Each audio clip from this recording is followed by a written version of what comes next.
చేతుల్లో చేతి వేళ్ళు ఉంటాయి గదా! వీటిలో ఎన్ని చక్రాలుంటే ఏం జరగబోతుంది అనేది ఏమైనా ఉంటుందా? 10 కుడి చేతికి 5 ఎడమ చేతికి 5 చేతి వేళ్లల్లో శంకు చక్రాలు అనేటువంటివి ఉంటాయి. సింకు చక్రాలు. శంకు చక్రాలు ఉంటాయి.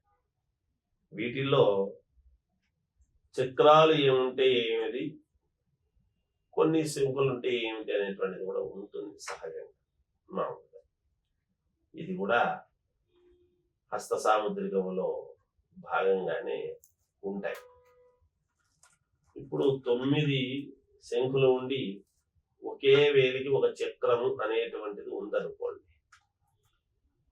వాడు భోగి అంటారు. భోగాలతో బాగా తొలతూగుతూ ఉంటాడు. అలా కాకుండా భోగము వేరు, రాచరికము వేరు. ద్విచక్రే రాజయోగము అంటాడు. ద్విచక్రం ఉండేటువంటి 2 చక్రాలు ఉండేటువంటి వాడికి రాజయోగము అంటాడు. 2 చక్రాలుంటే రాజయోగం అన్నట్టు. రాజయోగం అంటే ఏమిటి?